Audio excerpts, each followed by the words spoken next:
Speaker, আমি তো হেফাজত ইসলাম নিয়ে কথা বলতে চাই। মাননীয় স্পিকার, হেফাজত ইসলামের প্রতি আমাদের দৃষ্টিভঙ্গিটার ব্যাপারে আমি একটু কথা বলতে চাই।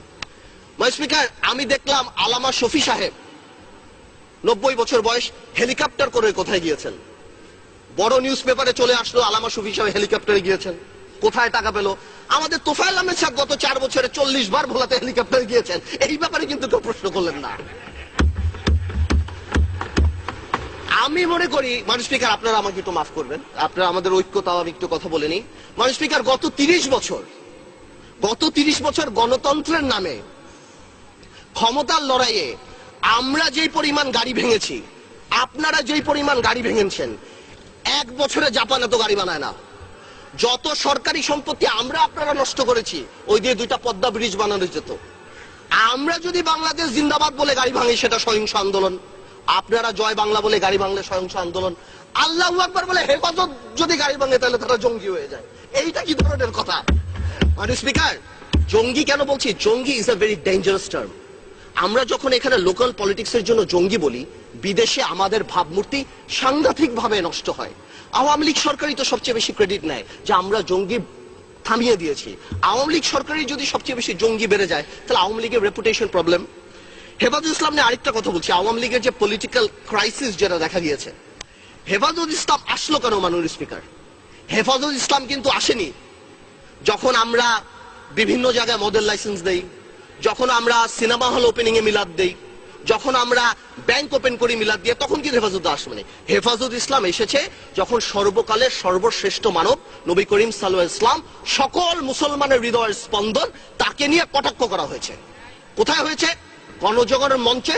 আমি পার্টিকুলার বলছি, কিছু অ্যান্টি ইসলাম ব্লগার, নাস্তিক হতেই পারে, এটা যার গণতান্ত্রিক ব্যাপার, কিন্তু অ্যান্টি ইসলাম কিছু ব্লগার সেই সময়টা বিচার করলেই তো পারতো। সেই সময় বিচার করেনি কেন? সেই সময় বিচার না করে কি নাম দেওয়া হয়েছে? এরা জঙ্গি, এরা হেফাজতে জামাত, এদের সাথে কথা বলা যাবে না। তো জঙ্গি হলে এদের সাথে মিটিং হচ্ছে কেন? জঙ্গি যদি হয়, এরা মাননীয় প্রধানমন্ত্রীর সাথে মিটিং করছেন কেন? জঙ্গি যদি হয়, এখানে মন্ত্রীরা যে আলামা শফি সাহেবের সাথে দেখা করছেন কেন? আসল কথাটা সেটা না। আসল কথা হলো রাজীবকে নিয়ে। রাজীব যিনি মারা গিয়েছিলেন, আই উইল নট গো, আমি বলবো না রাজীব অ্যান্টি মুসলিম, নাস্তিক কি ছিল না ছিল, কিন্তু দেয়ার ওয়াজ আ কন্ট্রোভার্সি বিকজ 886/2012 রিট পিটিশনে সেই খাবা বাবা নিয়ে কথা ছিল। আমার দেশের মাহমুদুর রহমান সাহেবকে অ্যারেস্ট করা হয়েছে, যদি কি কারণে অ্যারেস্ট করা হয়েছে সেটা আমি পরে আসছি, বাট এটাকে তো কেউ কোনোদিন মানা করেনি যে না এটা মিথ্যা কথা। হ্যাঁ, সরকারের তরফ থেকে অনেকে মিডিয়াতে বলেছেন যে না, কি করা হয়েছে, এটাকে নতুন করে বানানো হয়েছে, এটা আসলে এরকম ছিল না। আসলে ব্যাপারটা কি, যদি নতুন করেই বানানো হয়, খাবা বাবা যদি আসলে রাজীবের না হয়ে থাকে, তাহলে ওটা কেন সত্য হবে যে ওই 4 জন যারা মার্ডার করলো তারা ওই খাবা বাবা পরে রাজীবকে মার্ডার করলো? তার মানে খাবা বাবা আগেই ছিল। আওয়ামী লীগের টেকনিক্যাল প্রবলেম হয়ে গেছে। এই অ্যান্টি ইসলাম লোককে আওয়ামী লীগ এখানে শোক প্রস্তাব দিয়ে আওয়ামী লীগ জাতীয় বীর বানিয়েছে, এবং বাংলাদেশে যে নবী করিম সাল্লাল্লাহু আলাইহি ওয়াসাল্লামকে কটাক্ষ করে গেছে, তাকে এই পার্লামেন্টে জাতীয় বীরের মর্যাদা দিয়েছে। অ্যাজ ইফ মন্ত্রীরা শার্লক হোমস, কেউ মারা যাওয়ার 1 ঘন্টার মধ্যে যে মন্ত্রীরা বলে দিচ্ছে এটা এ মেরেছে, এটা ও মেরেছে। তো জামাত ইসলামী যে খুব, শিবির যে খুব ভালো, আমি তা বলছি না, কিন্তু শিবির যদি মেরে থাকে, আমার কথা চলো, এবং এতে যদি জামাত ইসলামী রাজনীতি না করতে পারে, তাহলে বিশ্বজিৎ মারা যাওয়ার পর ছাত্রলীগ কিভাবে রাজনীতি করে বাংলাদেশে? আমার প্রশ্ন সেটা।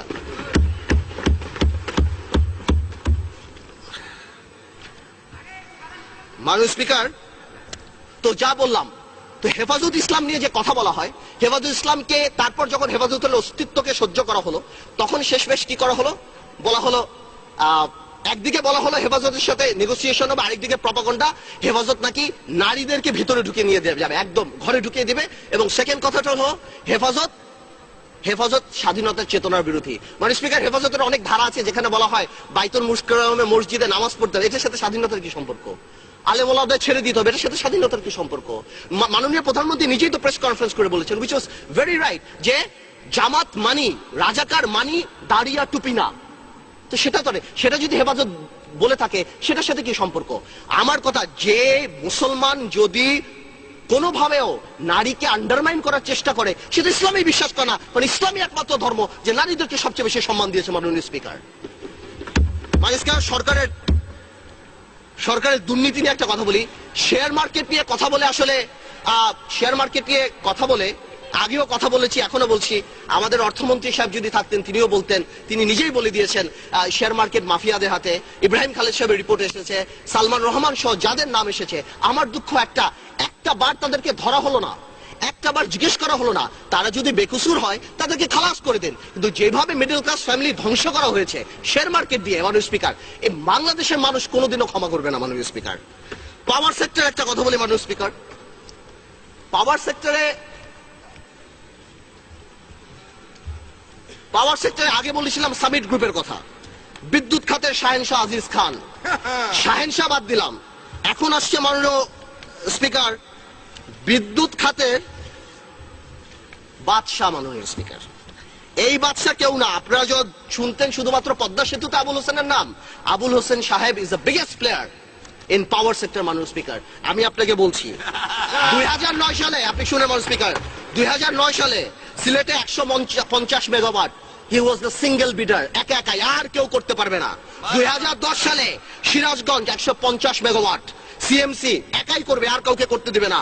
2012 সালে 300 মেগাওয়াট, ঘোড়াশাল একাই করবে, নিজে বসে অন্য সবাইকে ডিসকোয়ালিফাই করবে। ফাইনালি 335 সিদ্ধিরগঞ্জ। এটা শুনলে তো অবাক হবেন মাননীয় স্পিকার, ওয়ার্ল্ড ব্যাংক টাকা দিবে না, সরকার 194 মিলিয়ন পাম্পিং করছে শুধুমাত্র আবুল হোসেন সাহেব যাতে বড় লোক হয়। আর ইনি নাকি আবুল হোসেন সাহেব নাকি বাংলাদেশের সবচেয়ে অনেস্ট ম্যান মাননীয় স্পিকার। আসেন মাননীয় স্পিকার, আপনি কিন্তু ব্যাংকিং সেক্টরের কথা বলি। ব্যাংকিং সেক্টরে তো না স্পিকার, পদ্মা ব্রিজ যদি কোনোদিন হয় মাননীয় স্পিকার, আমি মনে করি আওয়ামী লীগ সরকারের আবুল হোসেন সাহেবের নামেই পদ্মা ব্রিজটা দিয়ে দেওয়া উচিত, যাতে সারা জীবনে এই জিনিসটা থাকে মাননীয় স্পিকার। আমি তো ব্যাংকিং সেক্টরে মাননীয় স্পিকার আপনার সাথে কথা বলি। আমাদের অর্থমন্ত্রী সাহেব ব্যাংকিং সেক্টরকে, বাংলাদেশ ব্যাংক ডিভিশনকে মন্ত্রণালয়ের মধ্যে এনে মানে ধ্বংস করে দিয়েছে, ব্যাড লোন যাকে বলে। আমি মাননীয় অর্থমন্ত্রী সাহেব যে বলেছিলেন যে হলমার্ক কোনো ব্যাপার না, actually he was right, hallmark আসলে কোনো ব্যাপার না। বিকজ এরকম আরো ঘটনা আছে। নতুন একটা নাম দিচ্ছি মাননীয় স্পিকার, বেসিক ব্যাংক। আমার কথা না, নিউ এজ পত্রিকায় আছে, এই যে এসিসি বেসিক ব্যাংক 6000 কোটি টাকা লোপাট, চেয়ারম্যানের নাম শেখ বাচ্চু। না, এটা অরিজিনাল শেখ না, এটা ডিজিটাল, নতুন আসছে মাননীয় স্পিকার, আওয়ামী লীগ ক্ষমতা আসার পর আসছে।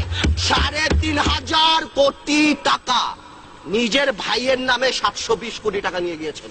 আমার সময় কম, নাহলে আমি আপনাকে কোম্পানির সব নাম বলতাম। এসিসি বলেছেন ইনভেস্টিগেশন হয়েছেন, but for some reason truth never came out মাননীয় স্পিকার। 3500 কোটি টাকা।